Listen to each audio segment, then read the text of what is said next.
When it comes to Android smartphones, there are a lot of choices for you to make. But when it comes to the flagship premium ones, well, guess who just got into the game? Google. Now, you probably know Google has been making the Nexus phones, but today we're going to look at their newest. You know, they're taking this really seriously with their new Pixel phone.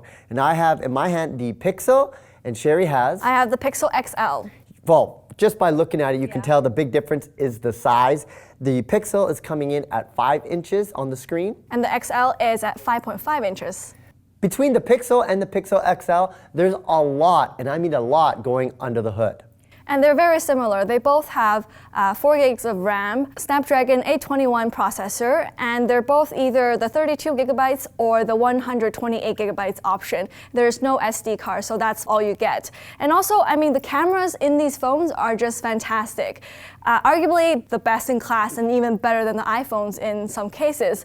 We've tried the photos, the video taking, the 360 photos, and they're all fantastic. I mean, the image stabilization is just so great. You know, a friend of mine was using his Pixel to do a tour of his house, and I was so amazed at how stable everything was, because typically with a smartphone, it's kind of jittery and you have to try to be very, steady, but with this one, it's just phenomenal. If you're really into photography, this is the phone to get. Yeah, the automatic HDR takes amazing photos. In fact, a lot of professional photographers are going to be very surprised at the photos you take because it looks like it came from a DSLR. But what really separated this from all the other phones that we've tried, Sherry, for me at least, is Google Assistant. Yes, a big advantage for Google is because if they make an assistant, it's integrated with Google Search and everything. So when you're talking to the Google Assistant, it really will go into all of your photos, your calendar, everything, and arrange meetings or find things to watch if you're bored. It's pricey. It's pricey. It's going to cost you anywhere from like $800 and up, if you want it unlocked. But if you do the terms with your carriers, it is something that you might want to get. And overall design, I mean, it's a beautiful phone. You can tell the back there's a little white block, or as on yours is a little matte gray.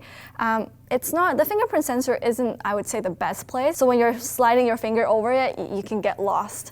And another thing is the screen. One of the big differences between the Pixel and the Pixel XL is the screen resolution. So for the XL, it's 534 pixels per inch, whereas for the Pixel, it's 441 pixels per inch. And this will come into play with Daydream View, the VR headset for Google. And one of the advantages of having a larger phone is the battery life. You're going to get 3,450 milliamp hours on the Pixel XL, and with the standard Pixel, it's about 2,770 milliamp hours, which is what you would expect for something in this kind of size. But again, you get a bigger screen, you're going to get more battery power and a better, quality screen at the same time. So if there wasn't enough choice for Android smartphones, guess who just got into the game? It's Google with the Google Pixel, both the Pixel and the XL. Pixel XL.